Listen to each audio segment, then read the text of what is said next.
ensonga etambudde nga bwe amafuta gaweereddemu wabinywa amafuta goyimanyi naye ina byafunye natasobola kutuuka obadde yes kati so I was telling you nti nkubuuziza nti bagangazi be balumba poliisi maze okukulaga no it's not it's because olwa bebe cool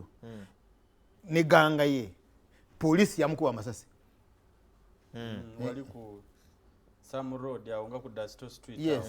yali esimbye against Museveni. President namujanjaba namuwa sent. Was Bebe Cool a political opponent of Museveni? Some place. Yali muyimbi. But olwokuba nti ganga ye yali erumba ne leta wakavuyo. Police yamukubye ekyasi.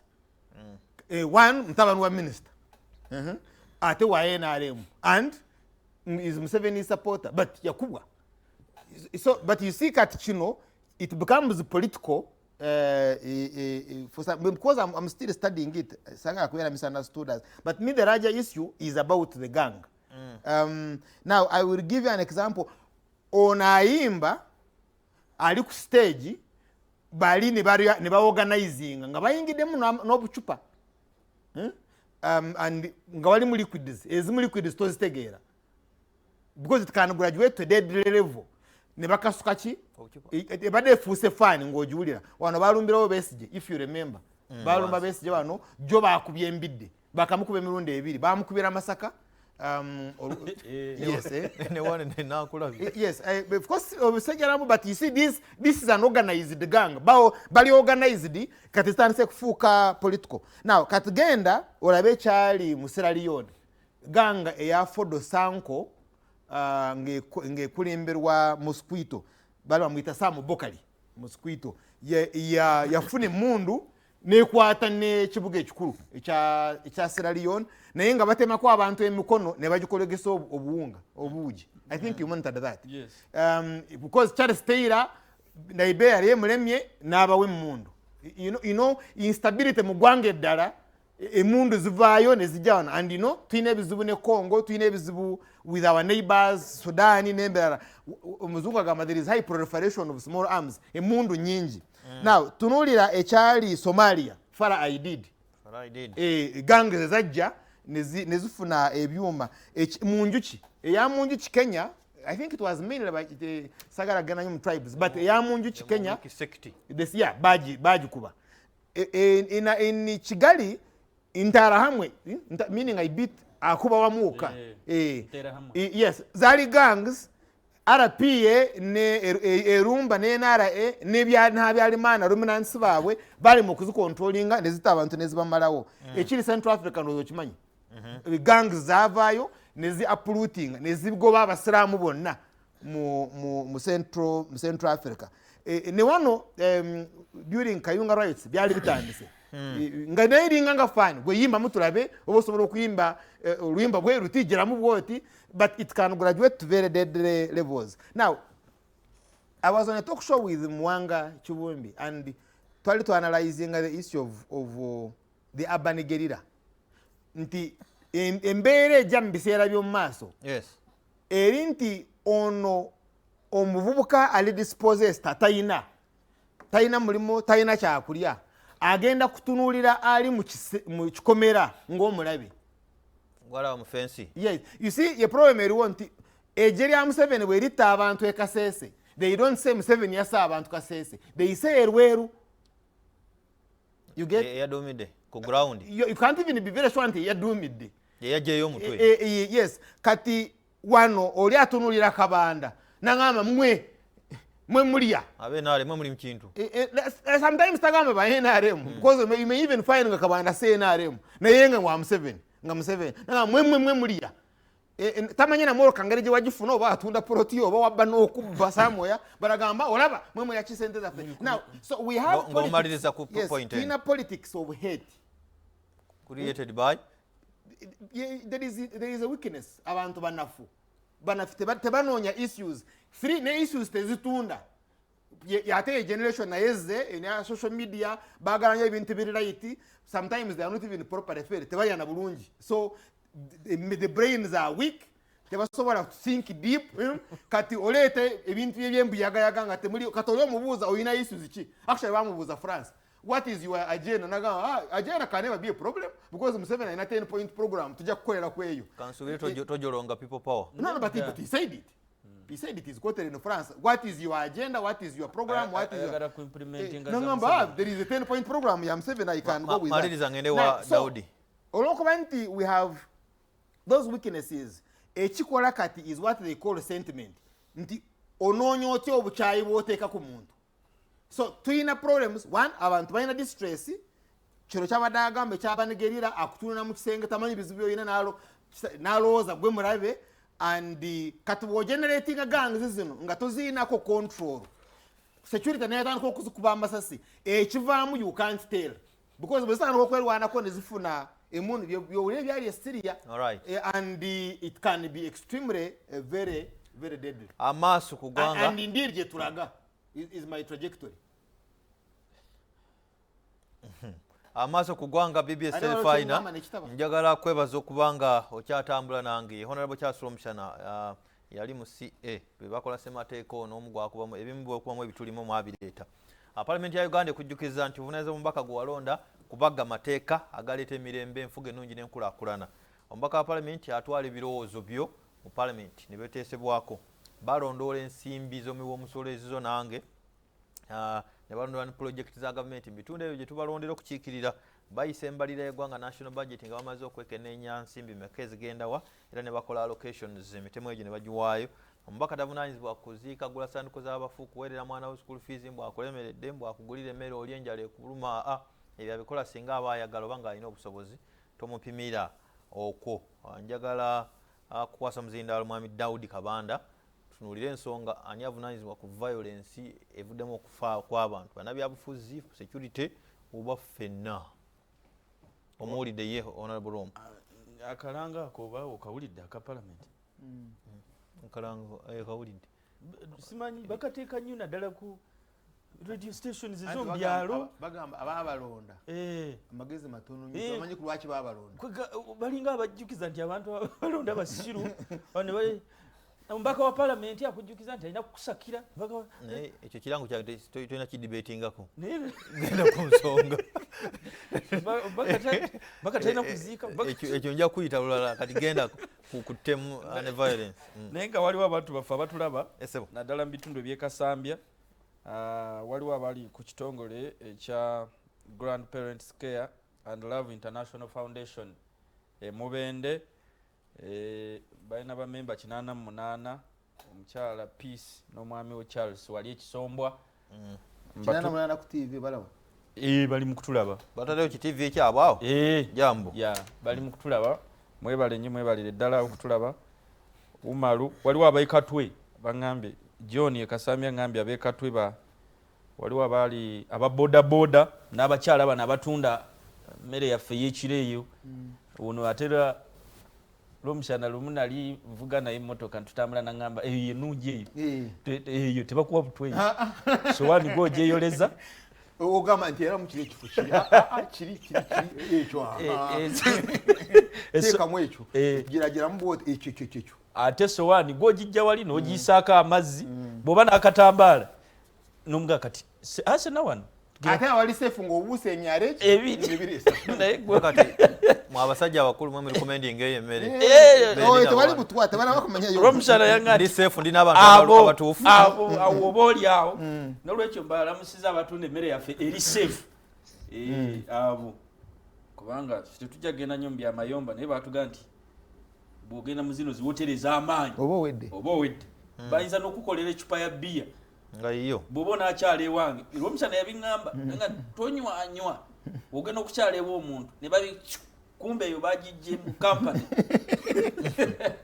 nga yo bagikuleetedde njabalamusaako mwe bali kutuwuliriza n'okutulaba era tubaagala nnyo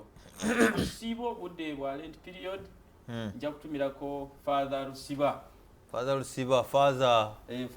wawa Father Stephen Rusiba wa Kinda Mitiana diocese alabika ye bwana mukulu wa Kinda Mitiana lwaki alabika gwoli wa ddiini ki ndi mukatoliki ate ngo gafa alabika nze ndi muki sapule eriwa sapule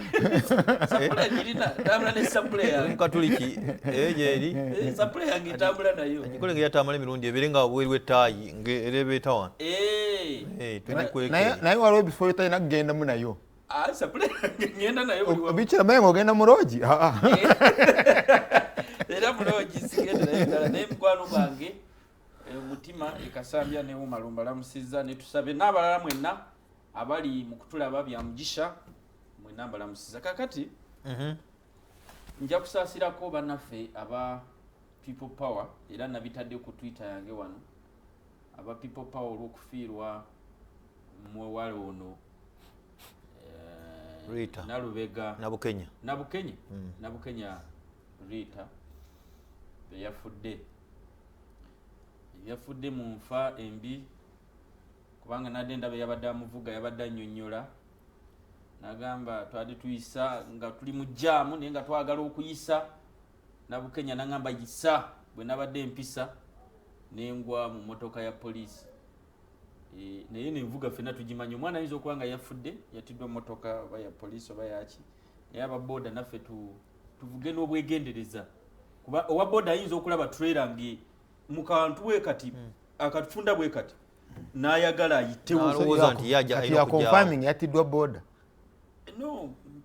ali ku eyewitness account yabadde amuvuga ndi ku police report n'oli yabadde amuvuga bye yayogedde kubanga poliisi yennyini yakkiriza nti yabadde ku boda emmotoka yaabwe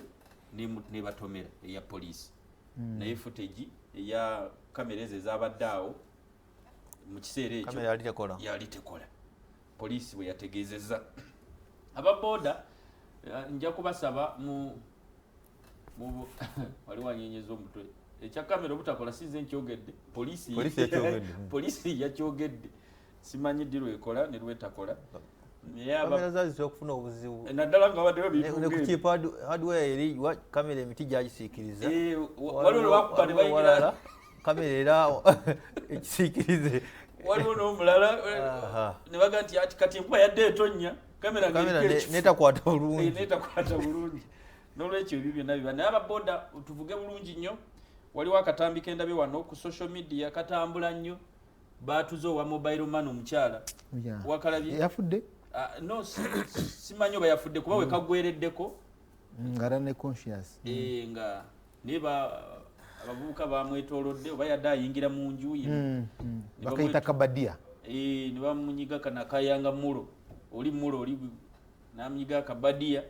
nagwa ate bamugyeko sente ne bakuba mboza waliwo tayagala akuba enduulu it was bad kyabadde kikwasa ennaku ate nempulirayo n'omuwagizi omulala owa people power oba wa people power oba wenaalemu dani kyeyine ndasoose nendaba omulambo nga guliko bendera yenaalemu ebisembyeyo bibadde birala mu kuziika enakasikeyo nja kusaasira abafamire mwenna n'abafiirwa kawuma ya sindi naye mbabuulireyo ekintu kimu nti President Museveni gwempagira bwe yali alwana abaana be yatwala Sweden ne famire ye mu nsiko yaliyo ne muganda we yekka Sale ate n'abaana ba Sale nabo tebaaliyo Bobi Wine abaana be bw'aba ali ku front tebabeerayo ne mukyala we tabeerayo tuyinza okwagala okusavuwaza bye tusavuwaza naye we twogera teri alabirira abaana ba kawuma ya si babatta Nabukenya bamuziise nalabye Bobi Wine ayimba oluyimba n'agamba nti oba omutima gummenyese bwe bityo oba situka tutambule omutima gwamumenyese eggulo ate mulabye aziika nakaseke kimanye nti gwe oba ofudde oba ogenze ebintu biba bijja kutambula era Lutamaguzi tubeera naye wano mu maaso ng'agamba nti Museveni we yalwanira eruweero abantu abaayo tebanaba kubasasula nakati bakyabanja kati no baba bakyabanja gwendo munnanga ali mu kutulaba otya nti gwali mu kufiirwa ababo banaakusasulirawo tolaba kuziika ono kyeyina okwaleero ekubadde nakasi naye ate famire gawe n'alema ate bano bakwefuze kwega ebyokufuga omulambo ebyo nolanga bali mukola politics Rwomushana kyabadde akutegeeza temuli ka buntu bulamu buli muntu kyonna kyabakola abakola politics era bw'otunuulira abantu bonna abali awo ndaba bakakawalya muganda wange mukwano speaker addako wakesise speaker addako ate omubaka wa parliament walubaga north naye akisuubira olaba bonna bakidandala olaba anti bagenze ne balwanira awo bagenze ne basoma nti aba people power ne Latif Sebagala baweereza emitwalo 10 engumi n'enyoka bebano gani zono zabadde ayogerako engumi n'enyoka awo laga nti obaddeyo mmeka nti tuwaddeyo 10 buli muntu yenna ali mu kukozesa kakisaawo ak'okulaba nga alabika naye oli mu kulabikira mu kufa kw'omuntu kati ekivaamu busungu mpalana biki ekivaamu busungu n'oyo mbaka we empalana Lutamaguzi wuuyo kuba bazise mu nakaseke we bazise mu nakaseke toyinza kusanga muntu yenna wuuyo amaze okuggwerayo famire yegenda kusigala nga bendera yaki yaggwanga kubanga polisi yaleese omulambo ogwo polisi yeguleese era yebadde kolera enteekateeka z'okuziika abantu bajja kulabika nga abalumiddwa baziika muganda waffe Sebulime waffe ekibalinga ekidiridde after olaba ekidiridde bajja abava okuziika ate bagenda bawaga bali mu processions ng'omuntu agamba nti omutima gumumenyese eki abantu bafunirawo obukisa wano jjolo nali wano ku TV nakunnyonnyola nti amaziga g'ente lyessanyu ly'amalembo olaba ebidiridde kati ndowooza olaba kakati gwe ng'ogamba Bobi Wine tebajja mukwatako tewali kye bagenda kumukola wuuyo ali mu kwetambulira nga bwe yeetambulira naye gwe bagenda kukola kye bakukola siwagira bikolwa byonna bye bakola poliisi byekola ebyokuba abantu amasasi siwagira bikolwa byekola ebyokukozesa eryanyi n'ebyo nga tebinnabaawo gwe bigenda kutuukako tubivumirire nga gwe omuntu bimaze okutuukako n'olwekyo nja kusaba bannaffe ababa bawagira bakwata omusajja wa Besigye wano bamuyita Sam Mugumi akyali e Congo kati amaze emyaka gigenda mu 6 gigenda mu emeka gwe ng'oddaawo ng'osuubira nti nno Besigye omwana we tasomera Harvard mutabani wa Besigye asomera Harvard Sam Mugumi ali mu kkomera maama we tewali amulabirira abaana ba Kawuma Yasini tebalina school fees obukyayo busize bulungi ne kansooka enve mbirango otandikirawo David Kabanda munakibiina kya NRM mu Nakasambya kanzije tukyagenda maaso